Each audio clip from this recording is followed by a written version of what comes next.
자, 그 다음에 공급의 가격 탄력성이 있죠. 여러분들 교재상에서는 공급의 탄력성에 대한 부분을 뭐 따로 빼거나 그러진 않고요. 26페이지 보시면 상단에 공급의 탄력성과 그래프 이렇게 해놨죠. 예, 그냥 묶어버렸고 여기도 가격의 변화에 따른 이제 공급량의 변화를 얘기를 하고요.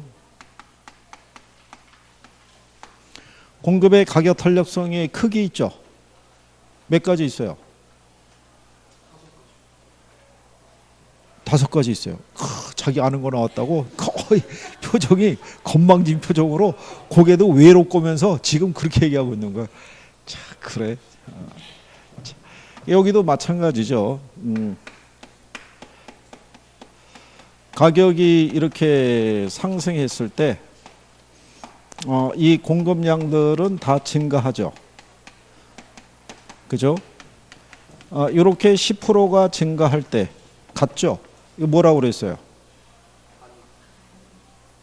단위 탄력죠. 단위 같을 때 10분의 10이니까 1이잖아요. 그죠? 예. 얘가 11%가 증가했어요. 그러면 가격 변화율보다 공급량 변화율이 크죠. 예. 1보다 크니까 뭐라고 그랬어요? 탄력죠. 그 다음에 얘가 만약에 9%가 증가하게 되면 가격 변화율보다 양의 변화가 작죠.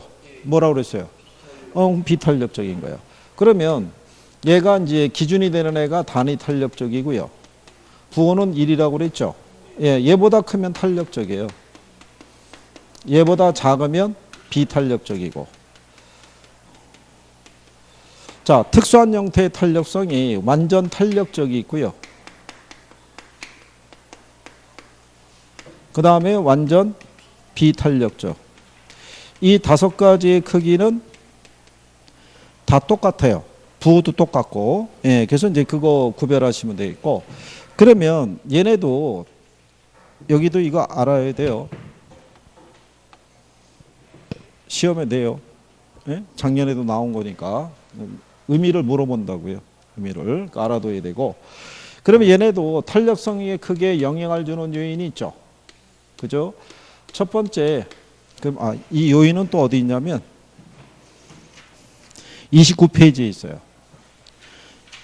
29페이지 상단에 가면 중간에 단가로 이번에 공급의 가격 탄력성 크기 결정 요인이라고 해놨죠. 예, 그거 지금 하는 거예요.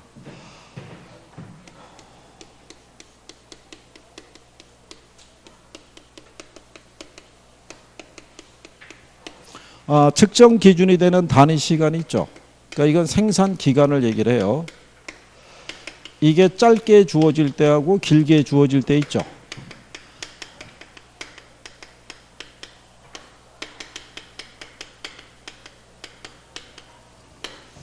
자, 생산할 수 있는 기간이 있죠. 예, 기간을 일 단위로 주느냐, 월 단위로 주느냐, 연 단위로 주느냐에 따라서 생산 기간의 차이가 있겠죠. 길게 주면은 탄력적이죠. 많이 들릴 수 있으니까. 짧게 주어지면 어떻게 돼요? 비탄력적이라는 얘기예요. 자, 근데 생산에 소요되는 기간이 있죠.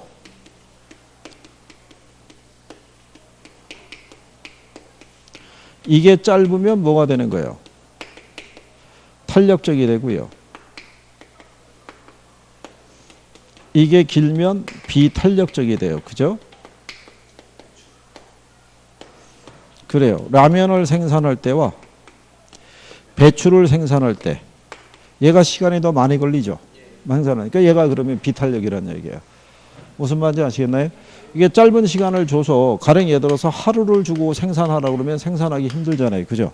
한 3년을 기간을 주고 생산하라면 생산을 많이 늘릴 수 있어요, 없어요? 있을 거 아니에요. 그런 기준이라고 생각하시면 돼요. 무슨 말인지 아시겠죠? 예. 그 다음에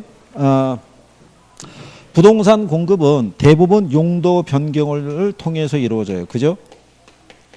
용도 변경을 제한하는 규제가 완화되면 어떻게 돼요? 그러면 탄력적이고요. 이게 강화되면은 비탄력적, 뭐 이렇게 여러분들이 생각하시면 될 거예요. 생산 요소 가격이 상승할수록 이 비탄력적이 되겠죠. 가격 상승을 통한 이윤이 생산비의 상승으로 상쇄돼 버리기 때문에 공급을 많이 늘릴 수가 없다. 이렇게 생각하시면 될 거예요. 그래서 이런 정도 정리해 두시고요. 자, 그 다음에 이제 뒤로 넘어가시면 경기 변동이라고 되어 있어요.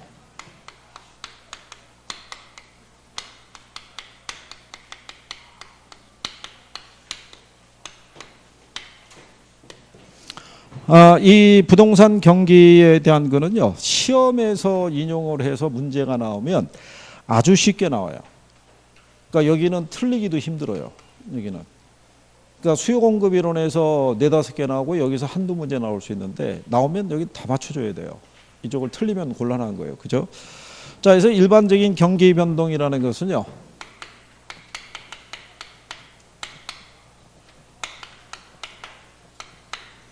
요거는 이제 기본적으로 추세선을 중심으로 해서 호황과 불황을 반복하는 것을 우리가 뭐라고 그래요?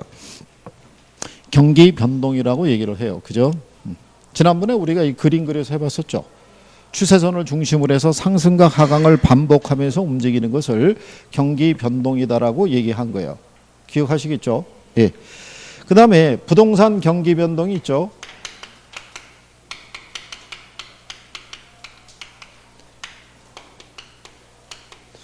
부동산 경기는 일반적으로 이 경기를 얘기를 해요.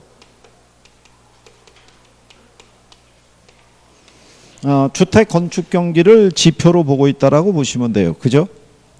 우리 교재에 보면은 부동산 경기는 건축 경기를 말하고 협의의 부동산 경기는 주거용 부동산 건축 경기가 중심이 된다 이렇게 해놨죠. 광의는 상업용, 공업용, 최강의는 토지 경기까지 포함되어 있다고 그랬는데 기본적으로 경기 그러면 얘 얘기하는 거예요. 주택 건축 경기. 얘를 지표로 쓰는 거예요. 얘를. 그러니까 그거 구별하시면 되고, 그 다음에 경기 변동에 따른 유형이 있죠. 유형은 어떻게 생각하시면 되냐면, 자, 이 경제학자들은 경기 변동은 얘만 있는 줄 알았어요. 순환 변동이라고 그래서 호황과 불황을 반복하는 이런 경기 변동만 있는 줄 알았는데 얘 말고도 다른 형태의 경기 변동이 존재하더란 얘기예요. 그래서 그게 추세 변동이라는 게 있고요. 계절 변동이라는 게 있고, 그 다음에 무작위적 변동이라고 있어요. 이 추세 변동은 장기 변동을 지칭해요. 그렇죠? 한 50에서 60년을 주기로 해서 이 변화되는 걸 얘기하죠. 그래서 주로 경제 성장이라든가 인구의 변화 있죠. 네, 이런 걸로 측정이 이루어지는 것을 우리가 추세 변동이라고 얘기한 거예요. 지난번에 우리가 1인당 국민소득 갖고 설명해 드렸잖아요. 그죠? 기억하시죠? 그 다음에 계절 변동은 1년을 주기로 나타나는 거예요. 봄, 가을의 이사철이라든가 겨울철이 되면 건설공사의 착공이 줄어드는 현상이 매년 반복되겠죠. 그거 얘기하는 거고요. 무작위적 변동은 주기가 없어요. 부동산 쪽에서는 주로 이걸로 나타나요. 이번에 정부가 3기 신도시를 공급하겠다라고 발표했죠. 그러면 저 대상이 되는 지역은 들썩거리는데 그 이전에 공급됐던 1기, 2기 신도시 지역은 지금 난리가 났잖아요. 그죠? 집값 떨어지고 있다고. 우리도 철도 놔달라고 지금 난리를 치는 거죠. 그죠? 그러니까 정부의 정책 하나로 인해서 특정한 지역은 경기가 살아날 수 있는 반면에 특정한 지역은 경기가 오히려 위축될 수도 있죠. 전혀 예측할 수 없는 그런 상황이죠. 그러니까 그렇게 구별하시면 되겠고요. 그 다음에 경기 변동의 특징이라고 있어요. 특성이라고 나와 있는데 부동산 경기는요. 일반적으로 무슨 경기라고 보시면 되냐면 지역 경기자 개별 경기예요. 같은 도시더라도요. 지역에 따라 경기는 다르게 나타날 수 있고요. 같은 지역에서도 유형에 따라서 경기의 양상은 다르게 나타날 수 있어요. 그 다음에 일반 경기에 비해서 뭐가 길다? 상품의 수명이 길기 때문에 파동이 상대적으로 좀 길게 나타나요. 그래서 주기가 좀 길다 이렇게 얘기할 수 있고요. 그 다음에 그 일반 경기하고요.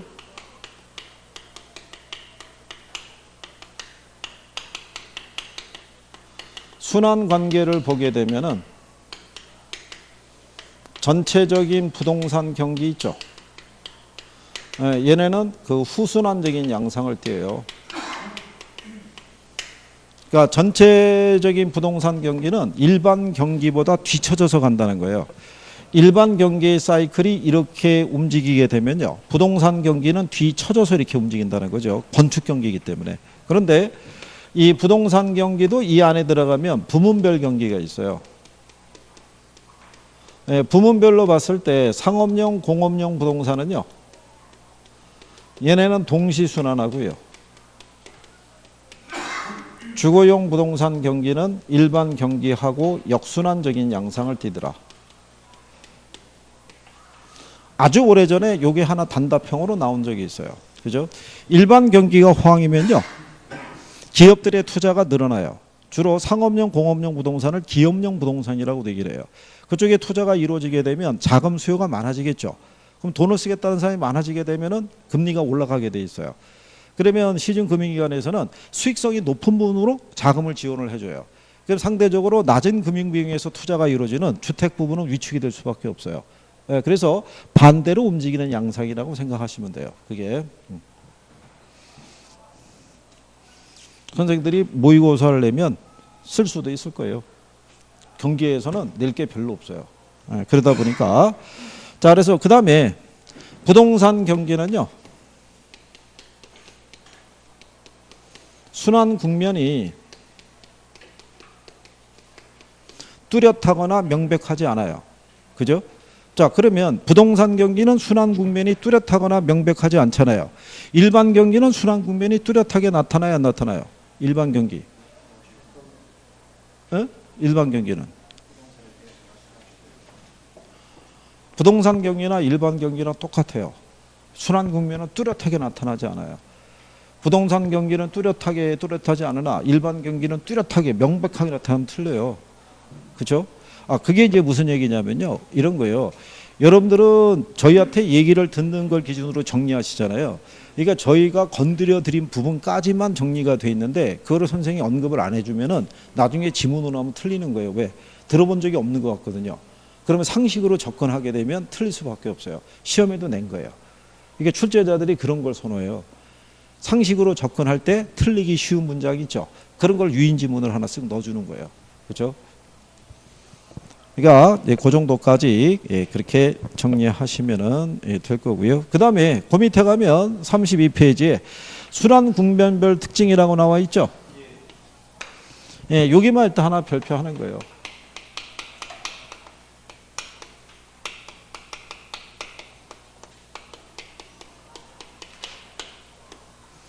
그러면 여기만 왜 우리가 별표하냐면 여기만 단독으로 낼 수 있는 거예요. 여기만. 그래서 우리가 회복시장이라는 것도 있고요. 상향시장도 있고 후퇴시장도 있고 하향시장도 있고 부동산 시장에만 존재하는 무슨 시장도 있어요.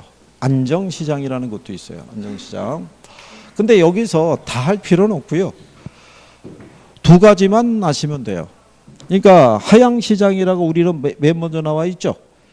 거기에서는 디귿하고 리를 아시면 되고요.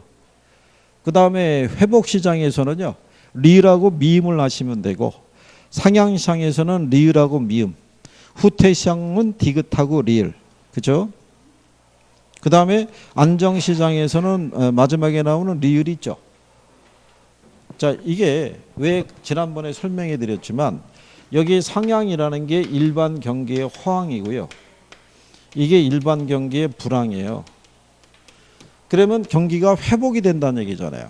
경기가 회복이 된다는 얘기는 부동산 거래가 늘어나겠죠. 늘어나면 공가나 공실이 줄어들겠죠. 거래 가격은 조금씩 올라가겠죠. 건축 허가 신청 건수가 이제 늘어나기 시작하겠죠. 이거는 제목으로 유추할 수 있는 거예요. 그거를 가지고 출제자들이 답으로 유도하지는 않는다고요. 그러니까 여기서 답으로 유도하는 거는 딱 두 가지예요. 부동산 전문 활동에서 유통 활동이라고도 얘기를 하는데요. 매도자가 있고 매수자가 있으면 누구를 중시하냐 이거예요. 예? 회복시장에서는요, 초기는 매수자를 중시해요. 아직도 경기가 불황이라고 생각하고, 그렇죠? 예. 근데 시간이 지나면서부터 경기가 회복됐다는 걸 인식하면서부터는 누구를 중시하겠어요? 예, 매도자를 중시하는 거예요. 결국 매도자를 중시하는 걸로 가는 거죠. 그러면 그 다음에 과거의 거래 사례 가격이 있죠. 얘는 새로운 거래 기준 또는 하한선이 되는 거예요. 이런 변화가 나타나는 것은 경기가 회복됐다는 것과 후퇴했다는 것을 초기에 바로 인식하지 못해서 나타나는 현상이에요. 만약에 여러분들이 이 중개사 자격증을 따셔서 시장에 나간 다음에 경기가 후퇴하는 것을 진단해 줄 수 있으면 대단한 능력의 소유자예요. 그러면은 연봉이 수십억, 수백억이 될 수도 있어요. 그렇지 않겠어요? 투자하는 사람의 입장에서는 빠질 때가 상당히 중요한데, 그렇지 않겠어요? 이거 하나만 알아도 손해 볼 일이 없잖아요. 투자해서. 그렇잖아요?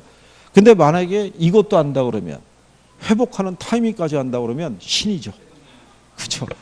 그러면 뭐 아니 미국에서도 주가의 어떤 후퇴나 이 국면을 판단하는 애들이 연봉이 1,000만 불이 넘는다 그러는데, 그죠? 그런데 생각해 보세요. 투자 규모가 수십억 달러에 해당하는 사람들의 입장에서는 연봉 1,000만 불이 아깝지가 않죠. 그렇잖아요? 투자하고 잘만 운영하면은 몇억 불 정도의 수익이 낼 수 있는데 그 중에 그거야 뭐 극히 일부에 지나지 않죠. 그러니까 그래서 왜 소유기한 대로 시장에 보면 왜 부동산 고수며 뭐 이렇게 하고 그래서 왜 부동산 TV 같은 데 나와서 막 얘기하는 사람들이 있잖아요. 그러니까 그런 사람들이 연봉이나 이런 것들이 많이 받는다는 게 그거잖아요. 그런 식으로. 예. 그러니까 근데 이제 그게 그 지난번에도 약간의 이제 문제가 불거져 가지고 뭐 세무조사도 받고 뭐 이제 그런 경우도 있고 그러지만 중요한 거는 발품 많이 팔아야 돼요. 그리고 본인이 자꾸 분석도 많이 해야 되고. 그죠? 그러면 본인도 뭐가 될 수 있어요? 전문가가 될 수 있는 거죠. 그렇지 않겠어요? 경매 잘하려고 그러면 민법 잘 알면 돼요. 비싼 돈 들여가지고 몇 백만 원씩 할 필요 없다는 얘기예요. 그렇지 않겠어요? 이건 본인이 노력하기 나름인 거예요. 본인이. 자, 그런 내용이죠. 그러면 상향시장을 가게 되면 부동산 전문 활동에서는 누구 중시하겠어요? 여기 뭐 매도자 중시하죠. 그렇죠?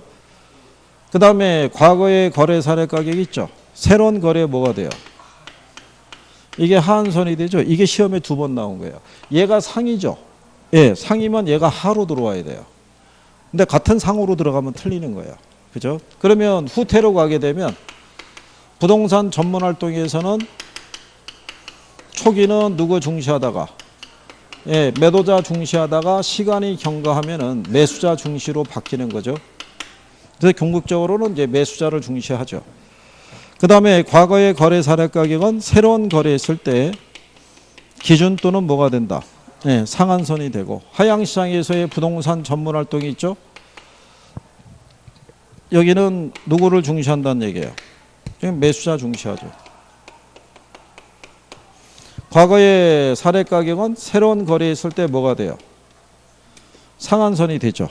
그래서 얘도 하가 들어오면은 이게 반대로 상이 들어와야 돼요. 근데 시험은 요거로만 2번 줬어요. 요거로만. 그러면 안정시장을 가죠. 부동산 전문 활동에서는 누구 중시해야 된다 그랬어요? 둘 다. 예, 여기는 예를 들어서 뭐 주공 아파트 같이 왜 소형 평형 아파트 있죠. 거기는 매수세도 꾸준하고요. 매물도 꾸준히 나와요. 그러니까 양쪽 다 중시해야 돼요. 그리고 과거의 거래 사례 가격이 있죠.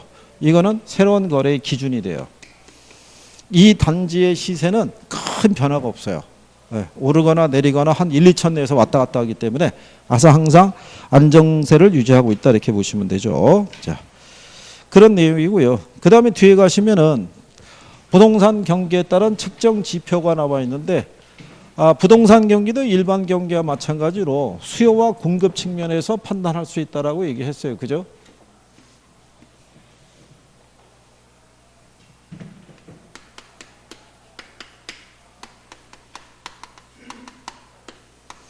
그래서 수요 측면에서는 뭐를 가지고 거래량을 가지고 공급 측면에서는 뭐를 가지고 건축량을 가지고 파악할 수 있다 이렇게 설명한 거죠. 부동산 거래가 활발하게 움직이고요. 건축량이 늘어나면 경기가 좋다는 얘기죠. 반대의 경우는 경기가 안 좋다라고 얘기할 수 있는 거죠. 가격 변동은 뭐라고 그랬냐면 보조지표라고 얘기한 거예요. 그죠? 부동산 가격이 상승했다고 해서 반드시 경기가 좋아진 것은 아니다라고 얘기한 거예요. 기억하시나요? 네, 그래서 뭐 그런 정도 정리하시면 되겠고요.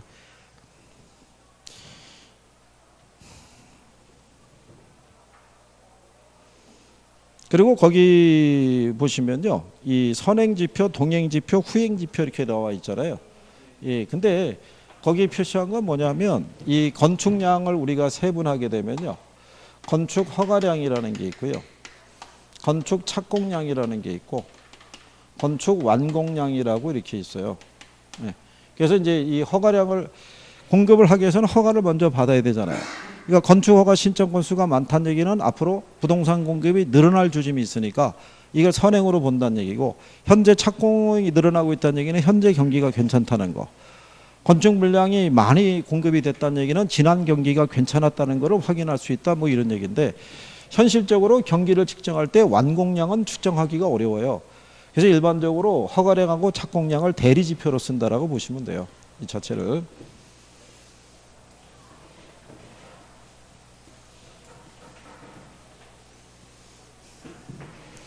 그 다음에 이제 거미집 모형이라고 나와 있어요. 그죠?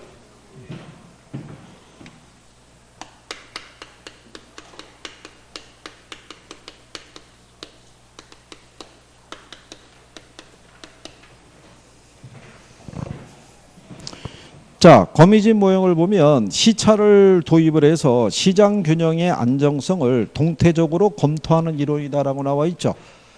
이 거미집 이론이라는 게 지난번에 설명해 드렸지만 부동산 경기 변동에 대한 특성이 있죠. 일반 경기보다 뭐가 커요? 진폭이 크죠. 진폭이 큰 이유가 왜 그래요? 진폭이 큰 이유가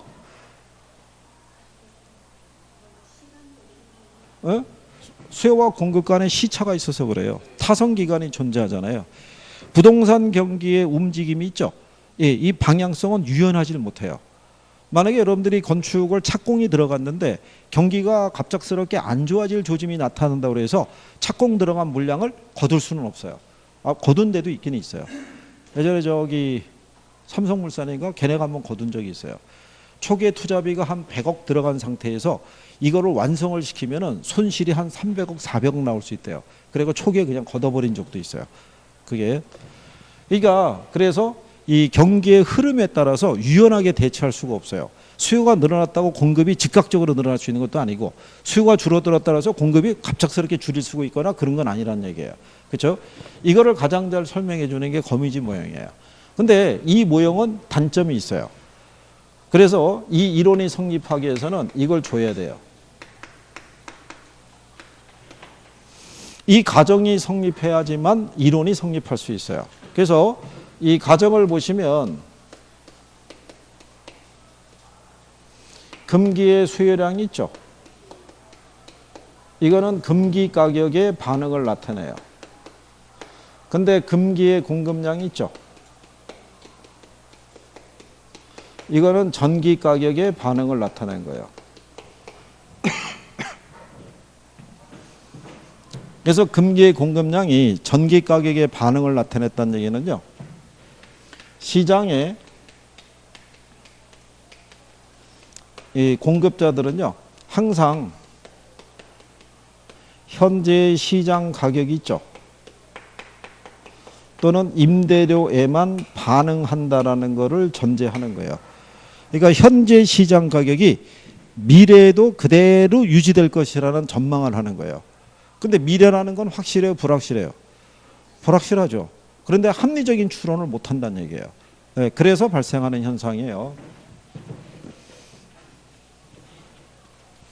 자, 지난번에 설명해 드렸지만 이런 거죠.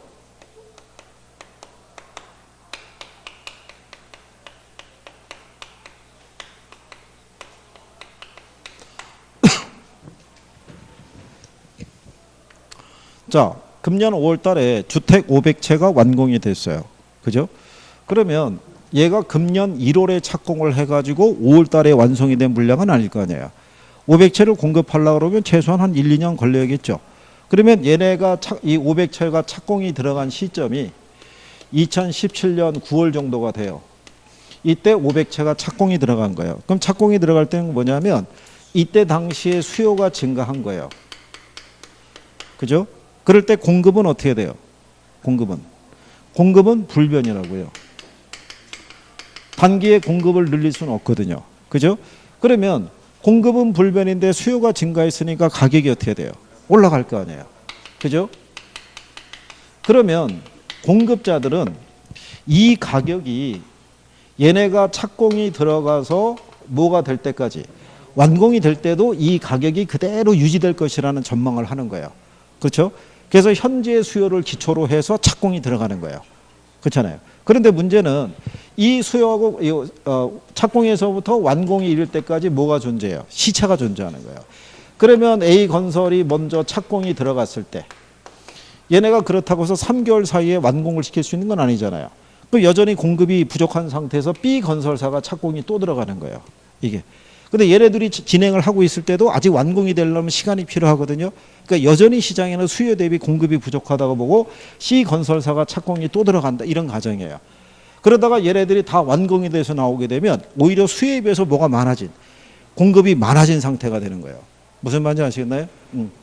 그래서 완공이 다 되면은 거꾸로 물량이 더 많아져요. 그럼 무슨 상태가 되냐면 초과 공급 상태가 돼요. 그러면 그 상태에서 또 대기하는 거예요. 대기. 그렇죠? 그러다가 경기가 또 살아나면은 착공 들어간 물량이 없잖아요. 그러면 다시 원래 이 상태가 또 발생하는 거예요. 이게 되풀이되는 과정이라고 지난번에 그림 그려서 한번 해봤던 거예요. 그죠? 기억하시나요?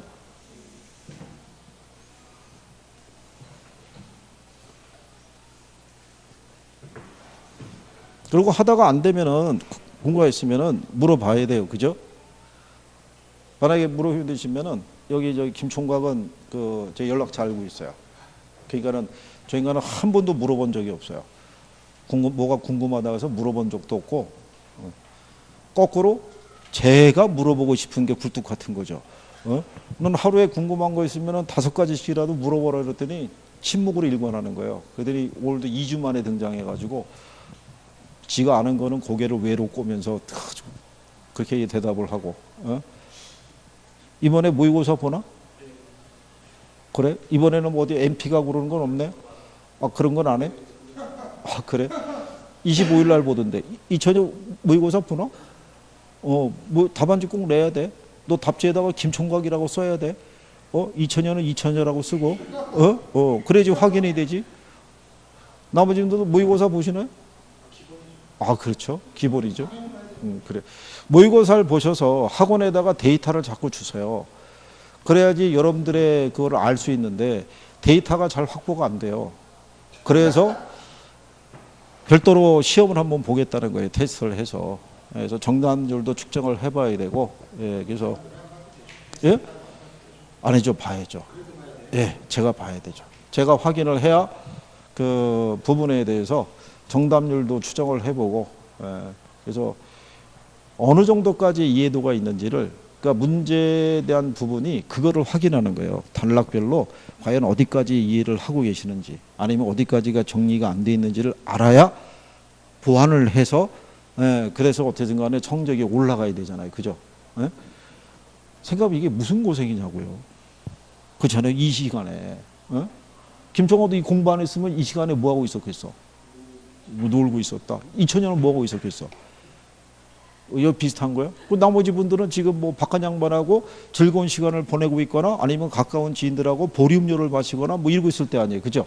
아니면 저 자리에 앉아 있을 때 어떻게 알았겠어요? 그렇잖아요? 저 사람들은 이 더운데 무슨 공부를 한다고 저러고 있는지 몰라. 뭐 이렇게 얘기하고 있었을 거 아니에요. 그러니까 기왕 이렇게 왔으니까 합격은 하고 가야 되잖아요. 그죠? 자격증 따야 되잖아요. 이거. 예? 떨어지면 이게 무슨 망신이에요, 이거. 예? 잘 해줄 거라 생각하고. 자, 여기서 이제 우리가 그 거미집에 있을 때 균형 조건을 보게 되면요, 3가지가 있어요. 수렴형이 있고요. 그 다음에 뭐가 있어요? 발산형이 있고, 그 다음에 뭐가 있다? 예. 그러면 여기서 부동산 시장에서 나타날 수 있는 거는 이거밖에 없어요. 뭐밖에 없다고요? 수렴형밖에. 그래서 기본적으로 자 여기 보시면 나중에 여러분들이 기출을 보시면 A 부동산 시장을 주고요. B 부동산 시장을 주죠. A, B가 나오면 한 번을 제외하고는 A는 다 수렴형이에요. 기본적인 배열이 딱 한 번만 바꿔준 거예요. 한 번만. 예. 27회 때 한 번 바꿔주고 나중에 기출을 보시게 되면 A와 B를 주어지면 A가 항상 수렴형이라고요. 기본이.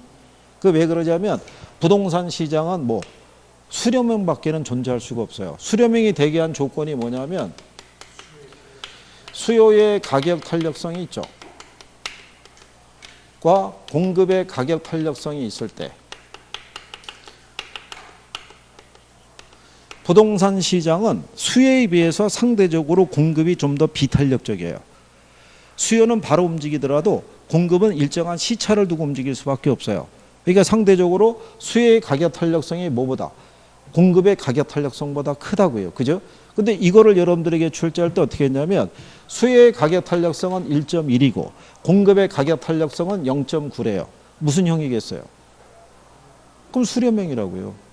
이렇게 안 주고 이렇게 크기만 줬다고요. 탄력성에. 수요의 가격 탄력성은 1.1이고 공급의 가격 탄력성은 0.9일 때 이 시장을 무슨 형이라고 하느냐? 그럼 수렴형일 거 아니에요.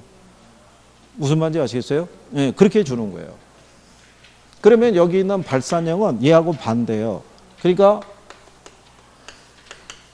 수요의 가격 탄력성보다 뭐가?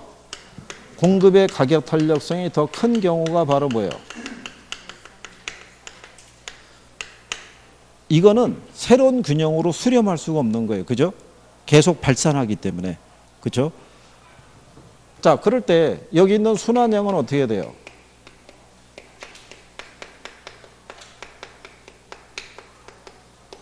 수요의 가격 탄력성과 공급의 가격 탄력성이 어떻게 돼요? 같을 때죠. 그렇죠? 그러면 여기 있는 요 탄력성하고요. 기울기하고는 서로 역수예요. 그러면 수요의 가격 탄력성은 얘보다 커야겠죠. 네, 대신에 기울기에 대한 부분이 있죠. 기울기는 반대예요.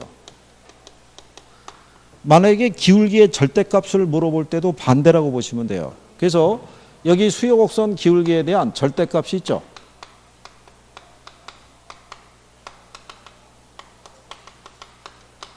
이 공급 곡선에 대한 기울기의 값은 다 공급이 커야 돼요. 반대니까. 그래서 이거를 줄 때 한 번 바꿔서 준 적이 A에 따른 수요가 있고 뭐가 있을 때요?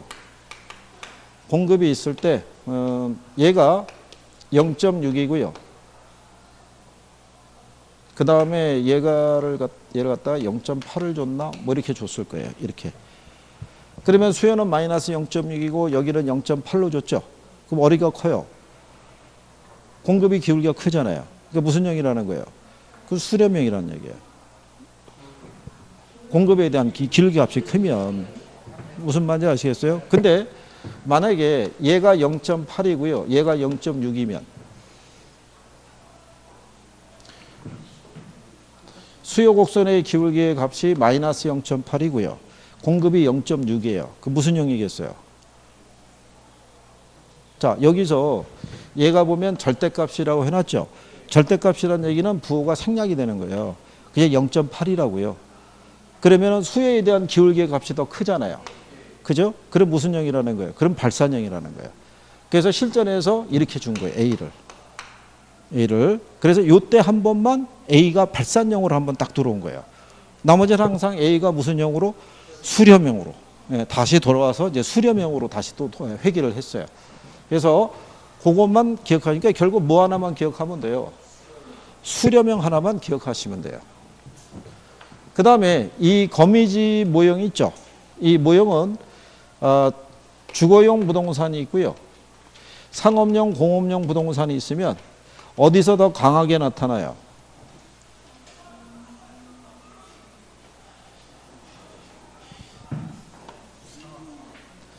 여기서 더 강하게 나타난다고요. 자, 주거용은 필수제예요. 경기가 좋든 안 좋든 간에 기본적인 수요는 존재하는 거예요. 근데 얘는 경기 변동에 영향을 많이 받잖아요. 무슨 말인지 아시겠어요? 네, 그러니까 그거를 여러분들이 그 35페이지 가시면 밑에서 두 번째 줄이 있죠. 거기 보면 거미집 모형은 주거용 부동산보다는 상업용, 공업용 부동산에 더 강하게 적용된다 이렇게 해놨잖아요. 그렇죠? 예. 그래서 그 정도를 구별을 하실 수 있으시면 되겠고.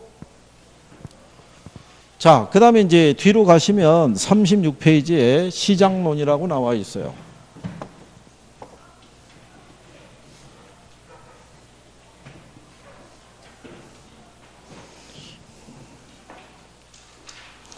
자, 거기 보시면은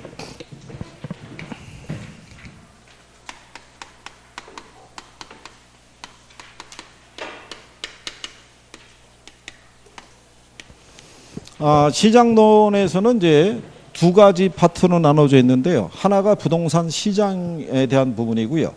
하나가 이제 입지 및 공간 구조론에서 이제 두 가지로 나눠져 있어요. 두 가지로.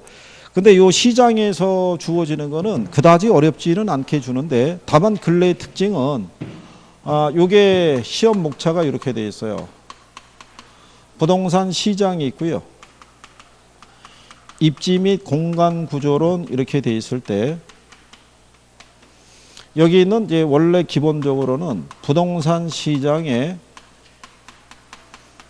특성 및 기능 이렇게 주고요. 그 다음에 주택시장 따로 있고요. 효율적 시장 이론 이렇게 따로 있는데 요즘은 얘하고 그냥 섞어버려요. 이렇게 섞어서도 내고 따로도 내고 그래요. 지문 안으로. 그러니까 이제 기본적인 것만 정리할 수 있으시면 돼요. 근데 우리 교재에 보면은 시장에 대한 개념 나와 있어서 추상적 시장하고 구체적 시장 이렇게 돼 있는데 지난번에 얘기 드렸지만 부동산 시장은 두 가지 성격을 다 갖고 있다고 보시면 돼요. 어떻게 접근하냐에 따라서 틀려지니까.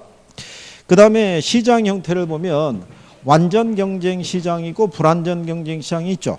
예, 근데 이 완전 경쟁 시장이 되기 위해서는 구비돼야 될 조건이 있어요. 그 조건 중에서 하나라도 충족이 안 되면 불완전 경쟁 시장이 돼요. 근데 현실적으로 완전 경쟁 시장은 존재하지 않는다고 보시면 돼요. 이건 경제학자들이 만들어낸 거예요. 자, 그럴 때 거기 보면 완전 경쟁 시장의 성립 조건 나와 있죠. 다수의 수요자하고 공급자가 존재한다고 돼 있죠. 그 얘기는 완전 경쟁 시장이 성립하기 위해서는 시장 참여자의 수가 다수여야 돼요. 무수히 많은 사람들이 존재하는데 너무 많기 때문에 그 사람들은 시장 가격에 영향을 미칠 수가 없어요. 시장 전체에서 주어진 가격을 그대로 받아들일 수밖에 없는 그런 가격 수능자적인 역할을 해요. 근데 아까 여러분들이 부동산 시장에서는 경기가 좋을 때는 누가 시장을 주도로 해요? 매도자가. 경기가 안 좋을 때는 매수자가. 즉 소수의 구매자고 판매자가 시장 가격에 영향을 미칠 수가 있죠. 네, 그렇기 때문에 부동산 시장은 무슨 시장? 불완전 경쟁 시장이라고 얘기를 해요. 기본적으로 여기 시장 참여자의 수가 다수란 얘기는요. 이 시장에서 취급하는 상품이 저가품이라는 얘기예요. 근데 부동산이라는 것은 상대적으로 상품 가격이 어떻게 돼요? 비싸죠. 그러니까는 소수만 참여할 수 있는 거예요. 그래서 그 시장에서 취급하는 상품의 가격이 싸면 쌀수록 완전 경쟁 시장에 가깝고 비싸면 비쌀수록 불완전 경쟁 시장에 가깝다라고 생각하시면 돼요. 그러니까 이 조건 하나만 충족이 안 돼도 무슨 시장이에요? 불완전 경쟁 시장인 거예요. 그죠? 그 다음에 완전 경쟁 시장에서는요, 상품에 대한 완전한 정보가 제공이 돼요. 그래서 시장 참여자들이 있죠. 그 사람들은 상품 가격과 상품에 관한 완전한 정보가 제공이 되어 있기 때문에 그거를 매개로 초과인을 얻을 수는 없어요. 근데 부동산 시장은 불완전한 시장이다 보니까 정보의 비대칭성 논리가 존재해요. 그렇죠? 예, 그래서 시장 가격보다 싸거나 비싸게 거래될 수 있는 경우가 많이 있다는 얘기죠.